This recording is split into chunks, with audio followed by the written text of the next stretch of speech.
welcome in everyone to a very special episode of American Joyride at Outkick. We have a very special guest, former Army operator and member of the SMU, aka the unit, Chili Palmer. Chili, thank you very much for joining us today. Thank you. Yeah, I appreciate it. Thanks for having me on. Well, I got to be honest, just like I told your buddy Tyler Gray the other day when I interviewed him, I asked, who should I interview? Who does the audience want to see? Your name has come up on a handful of occasions.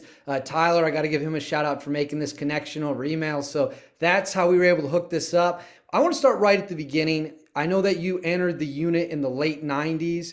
So you obviously had a little bit of a military background before that, but let's fast forward to kind of the moment that changed the world as we now know it in modern day America, 9/11. When 9/11 happened, do you specifically remember where you were when you first heard that something might be happening? Yeah, it's kind of a crazy situation, and I know it's crazy for a lot of people. But we were actually a few of us were on a flight from RDU going up to Boston. So when everything actually happened, when the planes had hit the towers, we were, mid-flight, and it got real quiet coming down because when we started to get ready to descend and all that, the pilot makes a comment, hey, please all military people identify yourself and all this. And we thought, because there used to be a guy that was the gate agent that was working the gate at the time, used to be at the basically the travel agency at work. So he knew some of the guys. So we just thought he was joking around with something. And then the pilot made a couple more announcements like that. Please, hey, everybody stay safe, let the military get up and we land, all this stuff. And everybody's going, well, what the heck's going on? Granted, we had cell phones, but of course, not the technology of the cell phone today. So people were still having to wait till we, got on the ground to ping things. But as we land, people start getting on their phone. The plane goes and taxis and stops, and then he opens the front door. And it was a smaller jet. I can't remember the size, but not the little regional jet. It was a little bit bigger. And tells all the military people get up, everything, all this again. We're like, what the heck? So we're just standing up like, all right, let's just get out of here. Doors open, we're standing up, he starts taxiing again. And it's like, what the heck's going on? And people are like, what, the towers fell, and all this, because we landed after, everything had happened. I forget the time we landed. So it was very surreal. The fact that you're going through Logan Airport and they're declaring martial law, telling you to get out, everybody get out, all this stuff. So took us forever to get to the rental car agency, get a rental car. We finally drove south because we were going to do a vehicle extrication course down in Plymouth. And so it was just crazy. So by the time we really saw something was a few hours after we were able to stop on our drive south out of Logan and actually see what the heck happened. So what was the logic behind the pilot saying, can anyone on the plane identify themselves as military? Were they hoping that if there was military members on the plane and there's about to be an attempted hijacking that you guys can help? Like why give the call out to see if there's any service members on the plane? It's so weird. It's two ways you could think at it. Maybe because of the fact that the hijacking, maybe to identify, but I think it was his mind because he was greeting us all as we left saying, good luck, good luck. His mind was, we're at war and we're going now. And so it's like, get anybody out that can, because they need to get back to where their base is. Gotcha. That makes a lot of sense as well. So when you're driving south, are you headed back to the unit in North Carolina? Did they ping you and they're like, everyone get back here immediately? So much, chaos was going on. People were trying to get into work that day back at Bragg, and people running out of gas, just trying to get on base because now all of a sudden, all these bases are closing because they had open access before. So it was just chaotic from everything back at Bragg with all sorts of units. But they were just telling us, stay in place right now. Just, we don't know anything. You can't fly out. You can't do this, can't do that. So just stay where you're at, start going through the training. So we did our little vehicle extrication and all that. And then it was just crazy because it was just, just a whole different world, because that we knew it, everything has changed. Like we said, there was such a determining, or so many factors that came up with that are going to change the lives for everybody, let alone the folks that were, there in the towers and those that went through that ordeal. But I know Mike Hefner and I were on a run out in Plymouth one of the mornings, and it's like, hey, things are going to change. The whole thing, the world has changed. This is not a matter of if we go, this is a matter of when we go and what we're going to do. And so it was very, very surreal again with everything just kind of playing out, especially after landing in Logan Airport. And is your mindset pretty quickly like, hey, let's find these people as quickly as we possibly can. Let's either kill or capture everyone we can get our hands on, or was it more of a let's wait for information to come in? I mean, how quickly was it let's flip the switch and get after it?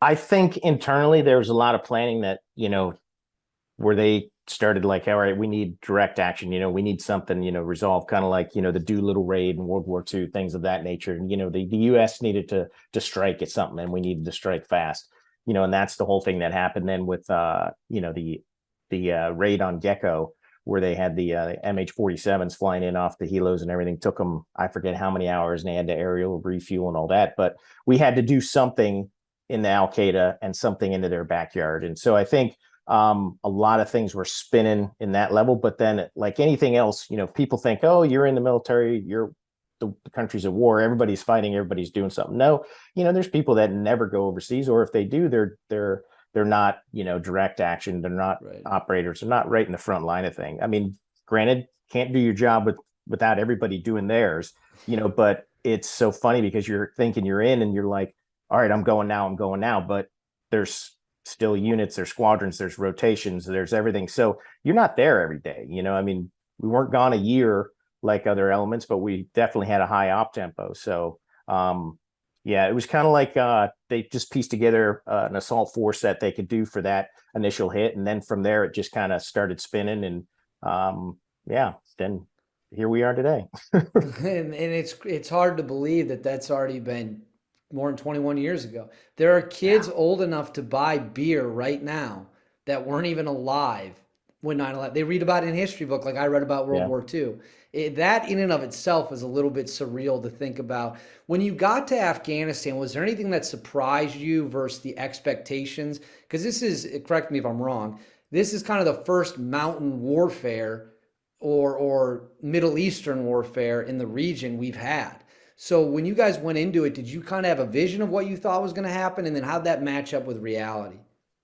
We rotated in April of '02, our element, because everybody else, again, feeling the rotations. And then we also had it was a rotation of the green guys, the unit, and then the guys out of blue, out of Dam Neck and stuff. So there were Wait, rotations. what does that mean? I've never heard that before. Out of blue, what does that refer to? Um, Color coding as far as units wise, there's all different things. There's nicknames, there's color codes. So like the unit was green, the Rangers are red, the Navy, the SEALs are blue. Gotcha.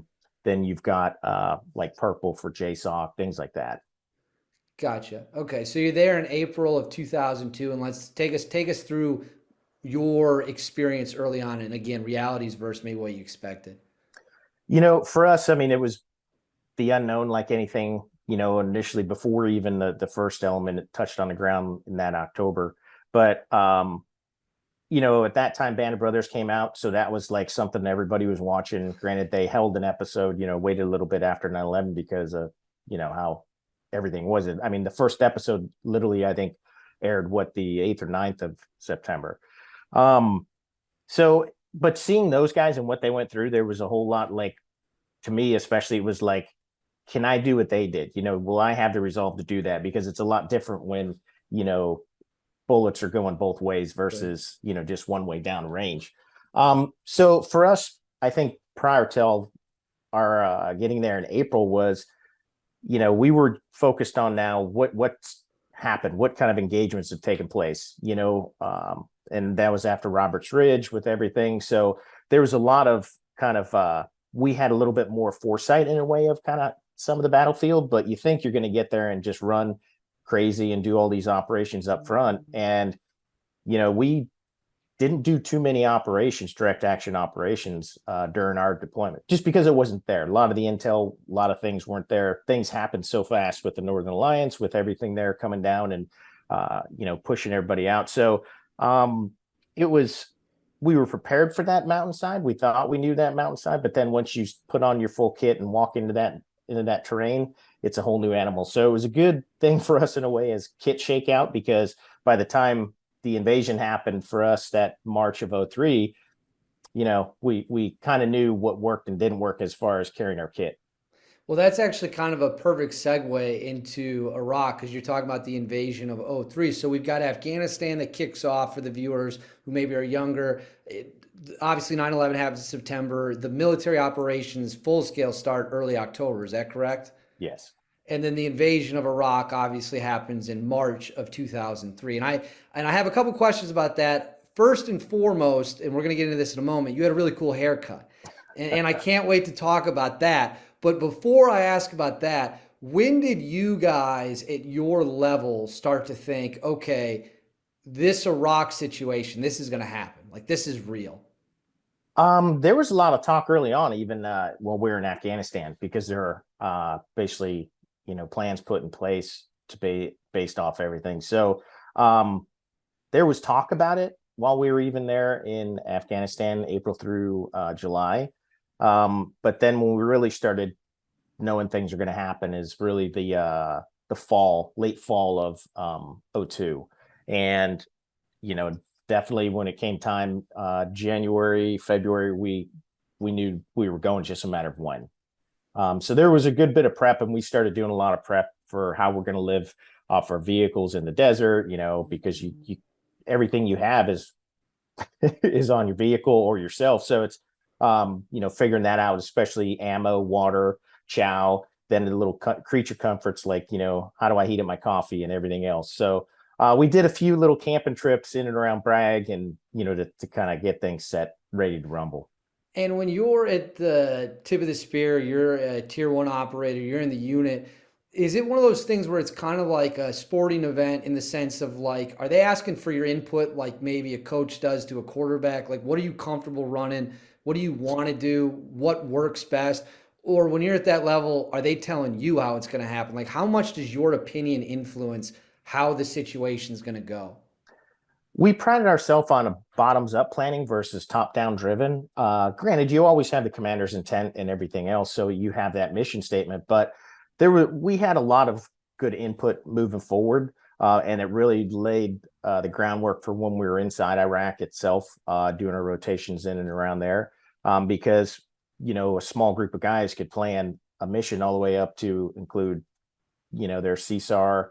So if anything went to happen on the aircraft, where's the platform, or the guys that could come out and get the crew, the guy, assault force, whatever, out of the helicopter itself if things went down, or vehicles, to coordinating for QRF, the quick reaction forces in different battle spaces.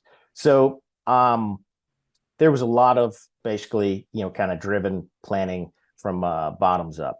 So when you guys are staging in Saudi Arabia and you're getting ready to cross the border into what would be Western Iraq, is that correct? You're going into Western Iraq.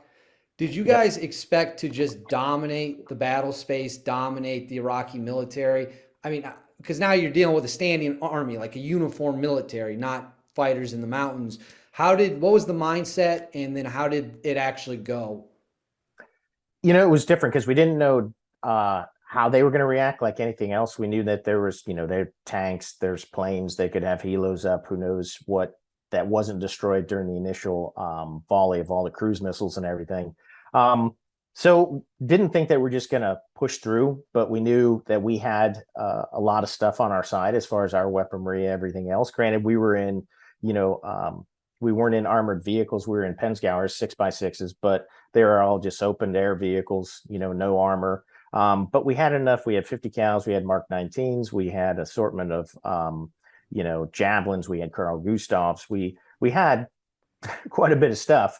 So there was never a thought that just says, oh, we're just going to push through things, or, we're just going to demolish them. We knew that kind of air power at that point was hit and miss, just because of during daylight, especially if there was a huge contact or anything, because the fact that, they weren't flying because of the threat to the aircraft during the day. At night, it was a lot different. We had a lot of instances with even like some British tornadoes come down and buzzing us, trying to see if we were friend or foe, because nobody knew who was really out anywhere. So doing that or identifying ourselves to them and everything else was key. So it was kind of like you know, let's go in full by means of, we got to basically go in there hard and heavy. And then, we take I guess you could say we just take it as it comes with that piece. But I think the key thing that you think about at that time too, you have to have a sense of invincibility for what you're doing.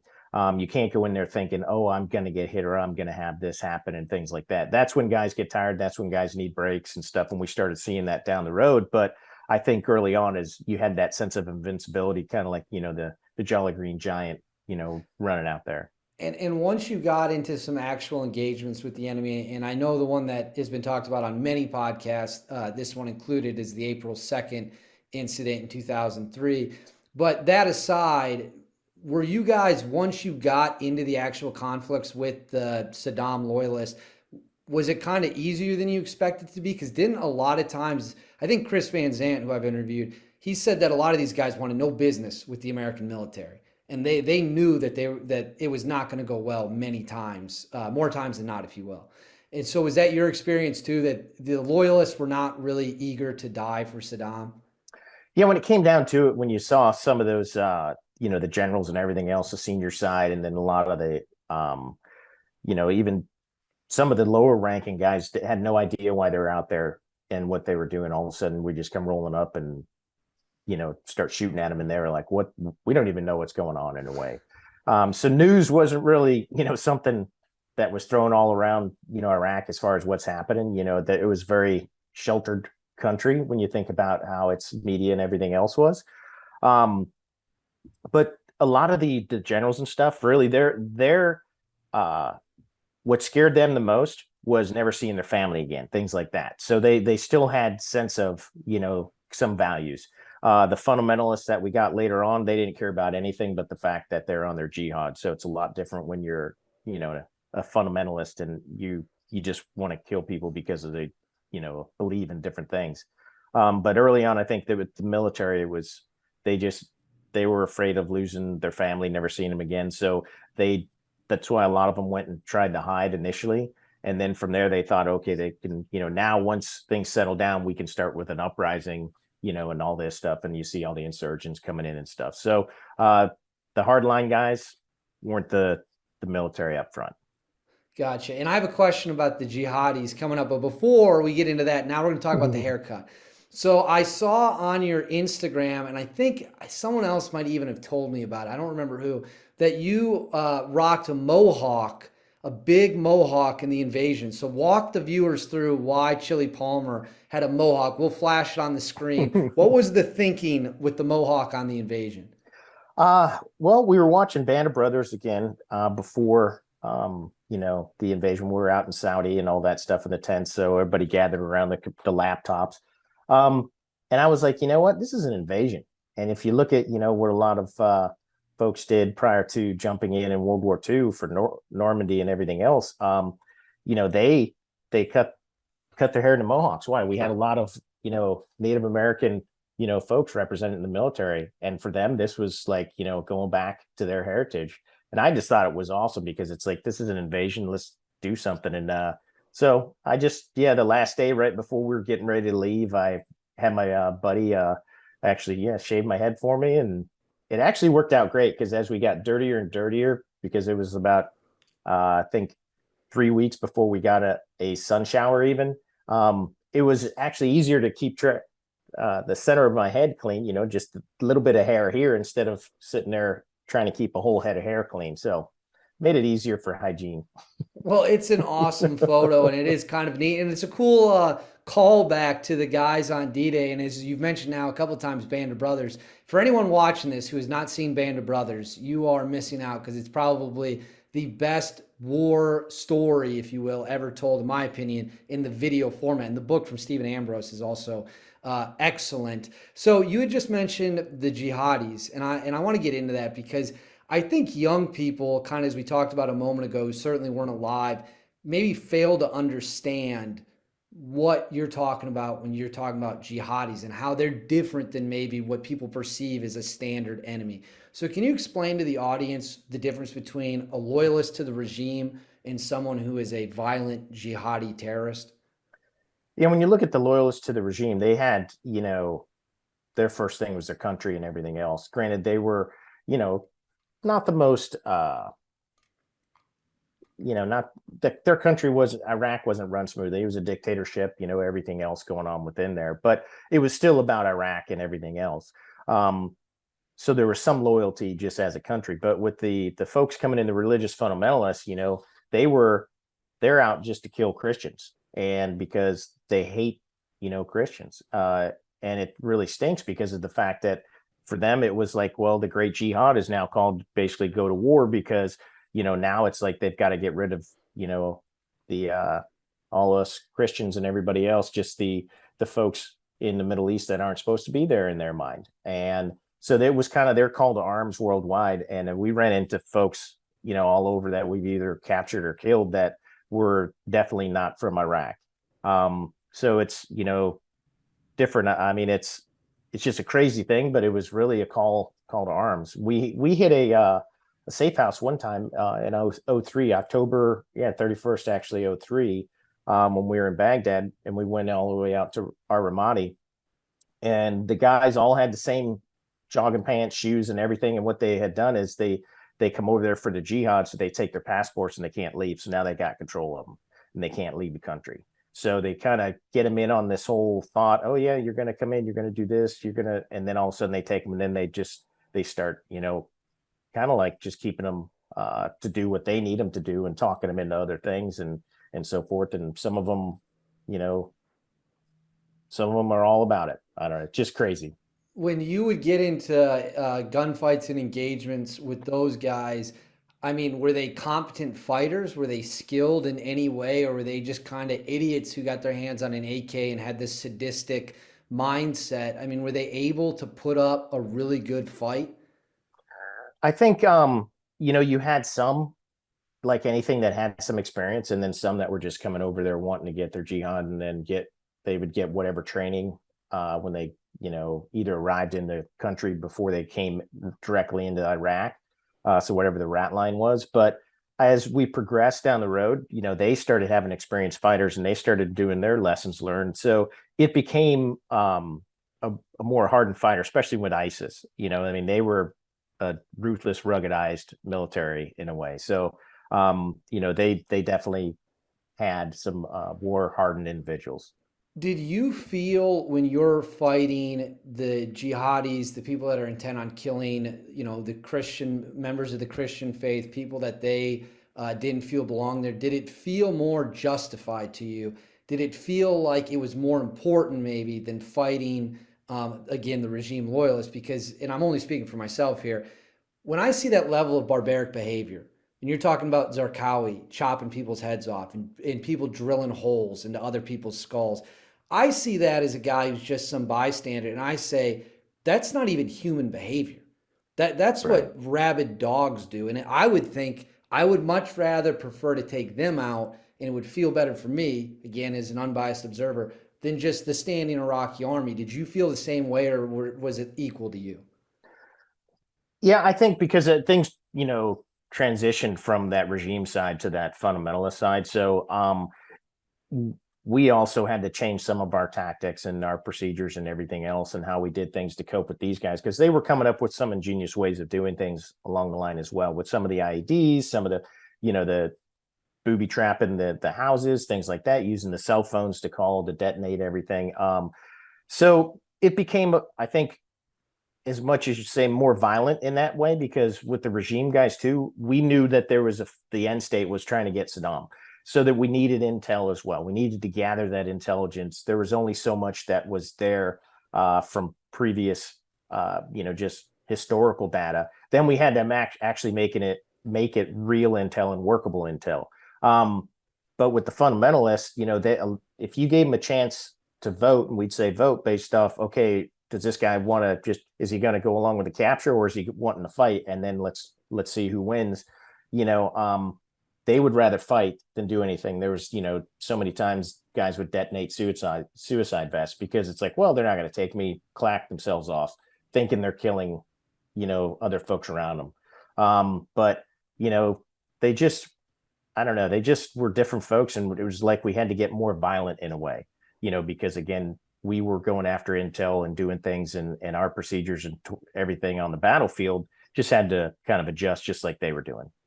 That's crazy. I truly cannot imagine. And I was in college. I started college in what, 2010? So I was in high school when things were getting kind of real bad in the '06, '07 era. And I remember people would always talk about like, do we really need to be fighting these guys?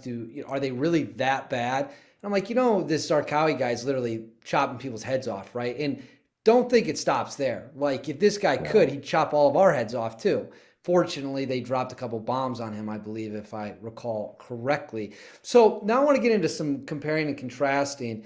What were the big differences between fighting in Iraq versus fighting in Afghanistan? Was it mostly the terrain? Was it the level of the combatant? Like, what were the big takeaways that were different from each other? I think early on with Afghanistan was, there's everything was so spread out. Everything was so far in between, and we didn't have many helo assets early in the war, just because of how, basically really having to share them along with the other task force and things like that. And so there was a lot more driving, or you would get flown to an area and then you'd be there for a bit, and then oh, you're not getting there, you're not getting there, you're not getting back to your home base for a while. So you're trying to make do of it and literally just sometimes sitting around doing nothing.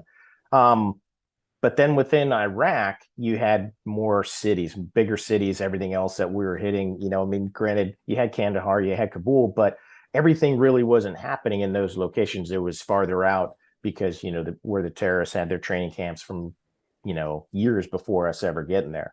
But then within Iraq, they could hide right there in the cities. There were, so much, just open roads, everything around, and everything else, at a lot more built up areas, and it was an easier road system to get around.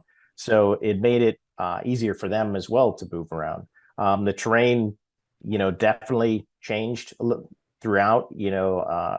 Iraq, you had your river valleys in a way, and you had the humidity, you had palm groves, everything else, and then you had your rocky mountain areas, dry areas. But then Afghanistan was just so severe with the mountains. I mean, that that's some treacherous terrain in itself.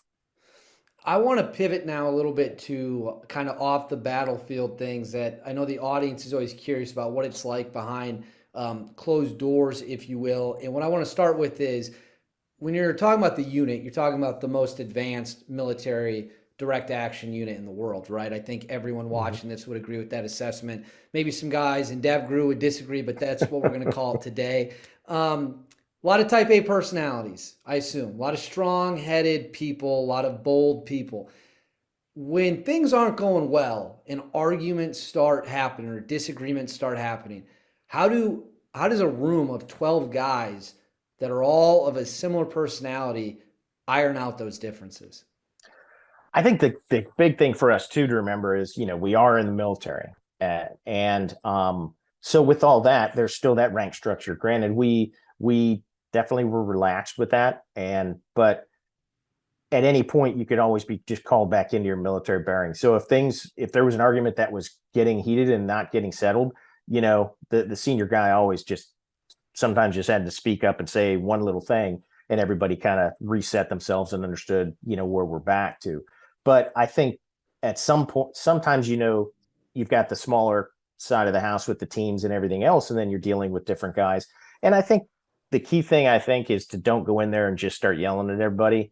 We always want to just come in there and be in charge and take charge, but sometimes taking charge is also about listening and understanding what's going on with folks, and then, or okay, not just coming in yelling and saying do this, do that, but how can we do this, how can we fix this problem, what are some of the solutions, and not just make it like a one-off and just be a dictatorship. Was it relaxed enough to where if you thought someone had a really bad idea, like just a horrendous idea, was it relaxed enough where you could just kind of look them in the face and be like, I think that is unbelievably stupid of you to, suggest? Was it that relaxed at times? Yeah, I mean, sometimes maybe depend upon who it was, the word choice was a little different, but you could still say, hey, this ain't going to go anywhere. This is not the right thing to do, And I think that's where the experience of all of it rotating in and out and all that, and now you got real world experience. You know, we had more to fall back on to understanding why.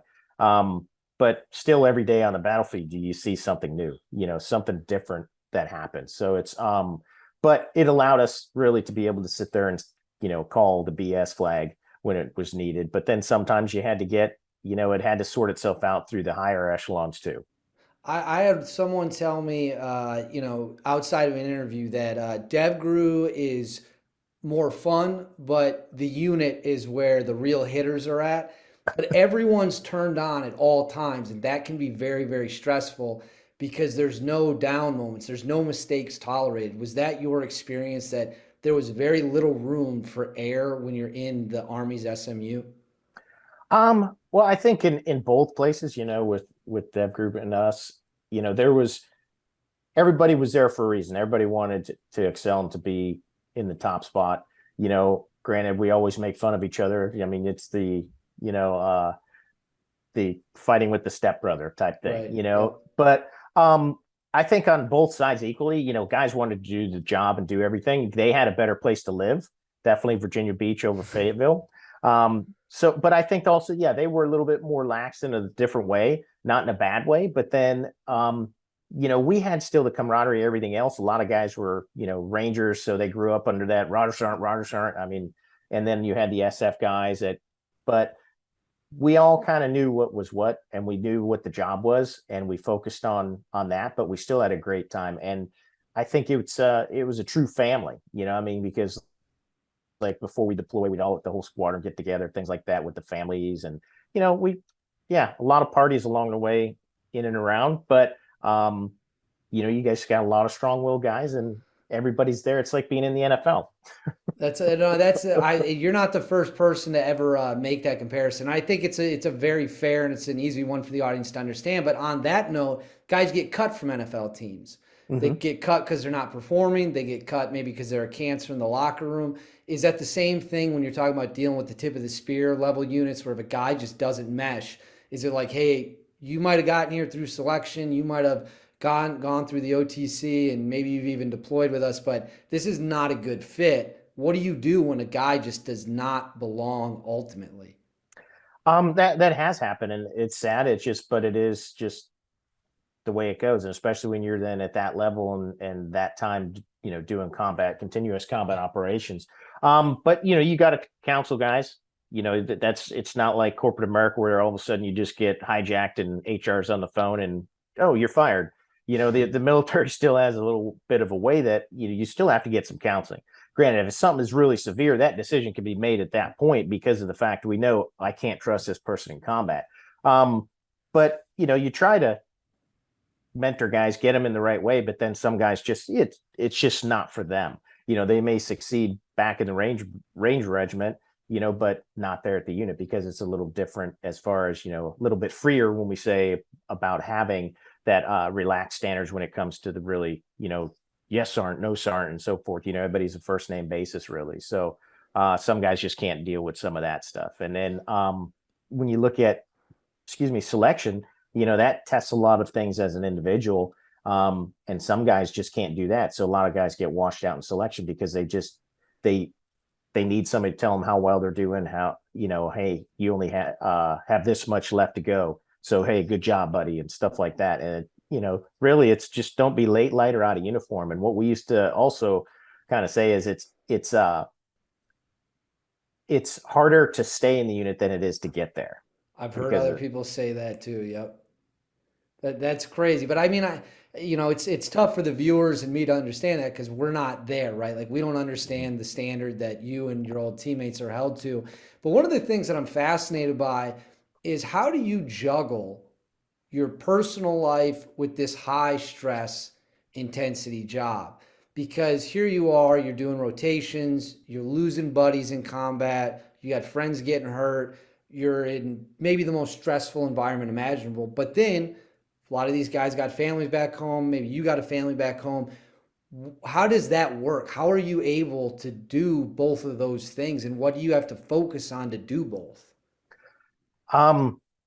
It's real different, and it's everybody's so unique with that piece, because the wives take such a strong point, of that basically as the head of the household while you're gone. So they've got to keep everything running, do everything. Um, I actually got divorced before 9/11, which in some aspects was kind of easier for me because when I came home, it was just my son and my stepson that I got and hung out with. So it wasn't like um, having to reintegrate within the family because I mean I literally have done a hit, and then 48 hours you're heading home. You're home in 55, 56, 60 hours from when you last did a hit, and then I'm picking the kids up from school. But then when I started dating my wife, and now we've been married for 12 years, but the fact is I came home and we were just dating, but I was like, it's so much easier being gone. I said, I don't have to worry about anything but my buddy next to me and doing the mission. Back home, I got to pay this bill. I got to get the car inspected. Oh, the oil needs changed, things like that. So there's so many more stressors. And I think that was something we didn't realize early on with all the deployment stuff and everything. The Army tried to do something, on their side, but to kind of reintegrate, it's hard because I think one of the times my wife went to a family support meeting and what they were told was, look, we don't know how to tell you how to deal with this to the wives, because again, there was so much, it wasn't like you're gone for a year and then come home and then you could get reintegrated in a way that way, where they actually did some things, or where you maybe stopped in Germany and stuff and you're there for a bit, gone through some, who knows, classes, whatever. I'm not sure everything they did within, back in Vietnam, but I mean, it was, a long time for guys to be gone, but, and then coming back, I'm not sure how good it was for anybody really at that point. But for us then, with everything, with the news, with the social media, with everything there, coming home, you had to reintegrate, and over time it was because you want to come in and step in as the father figure again, but it's like, well, mom's got the kids doing this and this. So you need to then come in and do a fine balance, not try to all of a sudden take over, but, learn what rules and regulations your wife and your spouse has put out there. I like that. That's good. Did you ever struggle with turning, kind of turning it that war mindset off? Because I've heard a lot of guys, not necessarily in the unit, but just guys I've interviewed, they've said that when they came home, it wasn't easy for them to go back to, hey, now I'm in the US, everything's fine. Did you ever struggle with kind of turning that I'm in combat mindset off? I'm not sure, I mean, it's crazy because I actually volunteered a lot to go over when I wasn't deployed. So I kind of enjoyed it.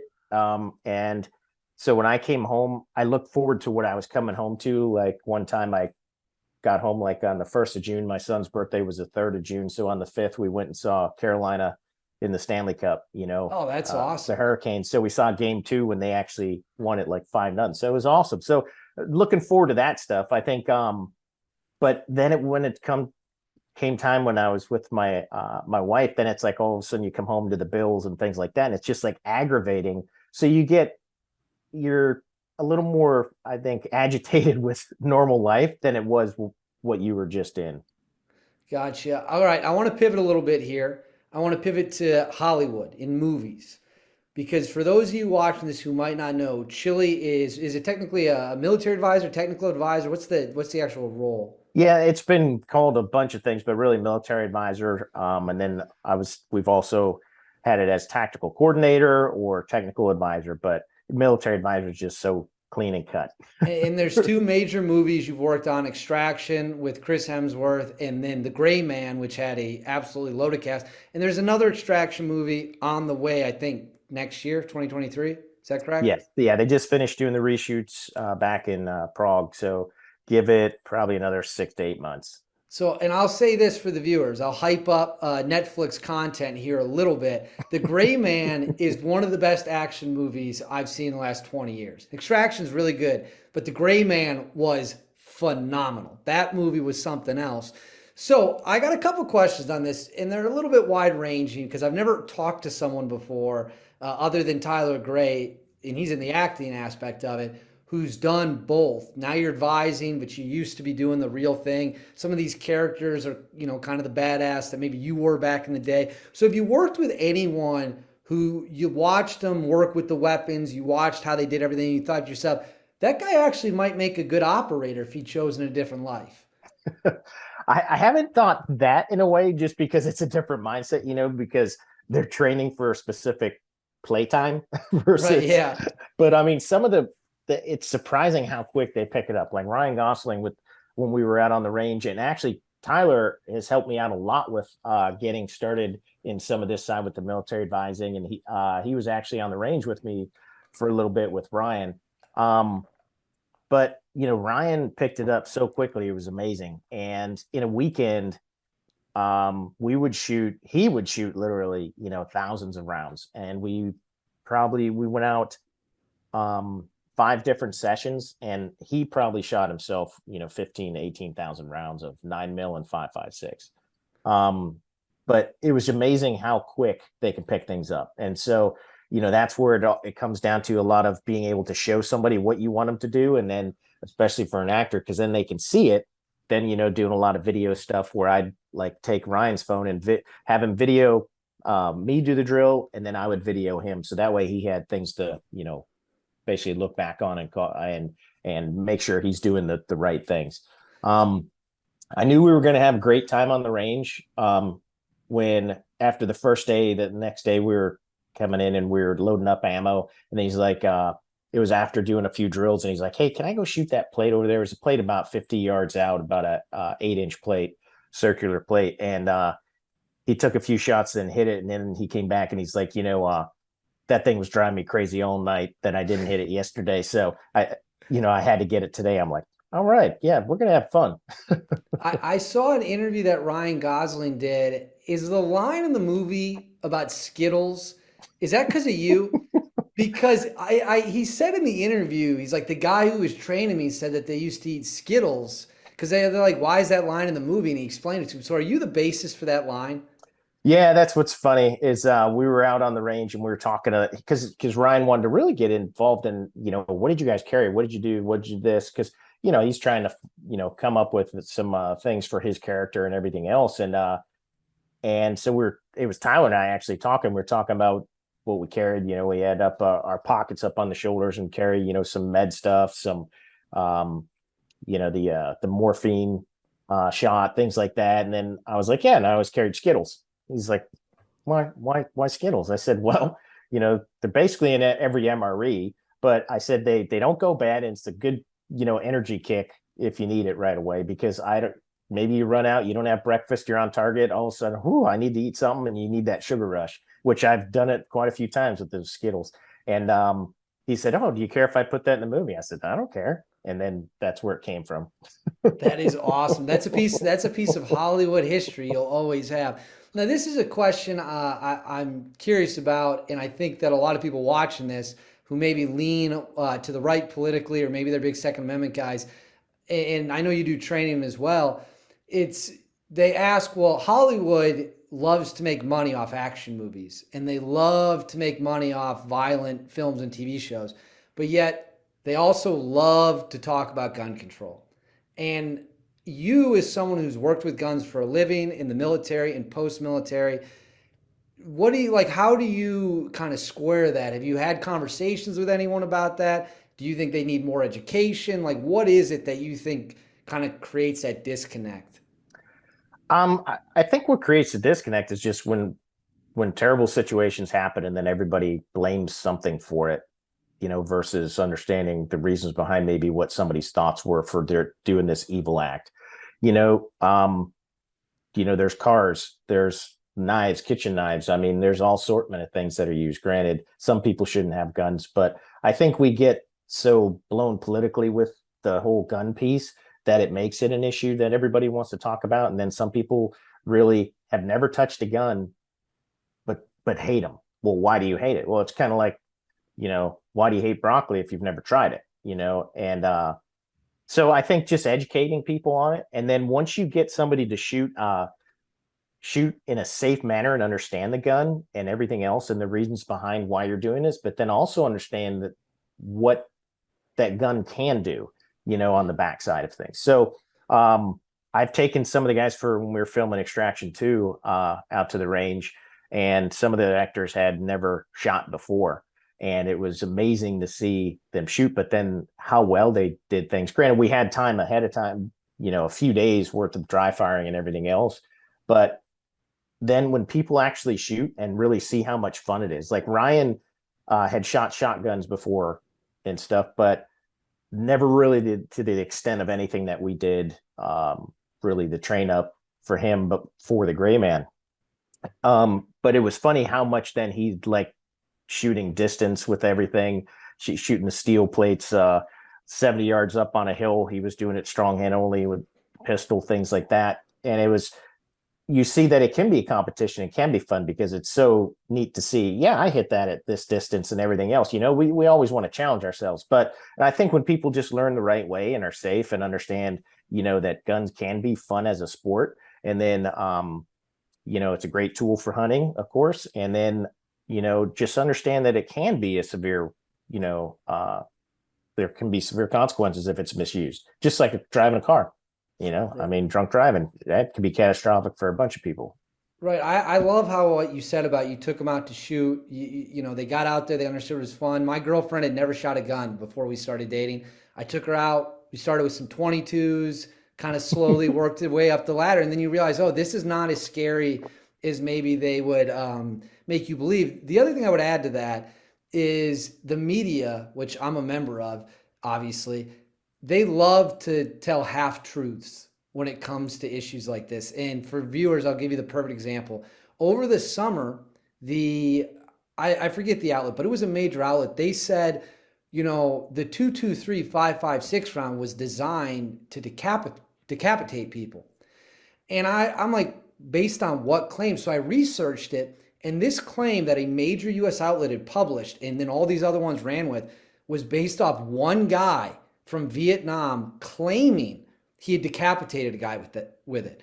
There were no witnesses. There were nothing. It was him stating it. He's like, I decapitated this guy in Vietnam. And then all these major outlets say, this gun is designed to decapitate people. They don't give any evidence. They don't explain the citation. For me, as a member of the media, that's shameful. And that is disgusting. And that's why people are terrified. And I actually interviewed a couple of your old teammates because we did a story about it. And I said, in all of your years in the military, did you ever see anything like that? And they all said, no, that's not something that occurs. But anyway, sorry. Last question. And it's a fun one. You can talk about it as much as you want or as little as you want. Now that you're retired, you're out. When you look back, what is one memory that you always feel you'll be most proud of having been a part of from your time in the U.S. Army? Wow. There's so many things along the way that you just like, wow, this is awesome. What can get better? What can get better? I think, actually being able to be a leader in the unit was pretty neat, I think pinnacle portion of the career. One thing I had to do, that I think was the most important decision ever was I had to step out of being a troop sergeant major to go after custody of my son while I was there at the unit. And I got supported by the unit. I was just dating my wife. We weren't even dating 6 months. But she supported me, but the unit supported me in allowing me to actually do that and be a single father with not having to deploy for a little bit. And it was about a year, so I didn't do anything.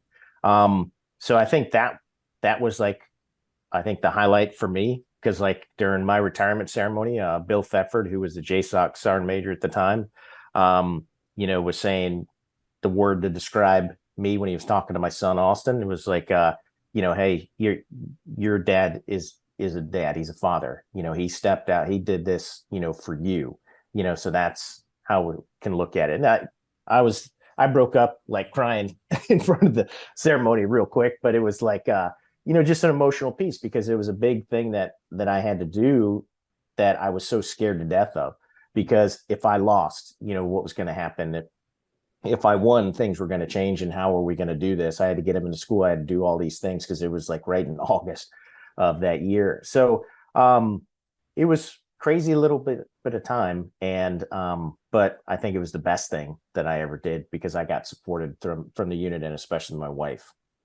Wow, that is amazing, and I almost have chills listening to that. That's such a cool story. Sometimes people tell they name a specific hit or battle, but you talk about your family, and that's really neat, and it's certainly admirable, and I kind of a role model thing to do. So, anyways, Chili, this was a great interview. You are welcome back anytime you want on American Joyride, and thank you very much for joining me. Thanks, really appreciate it. Yeah, I had a great time chatting.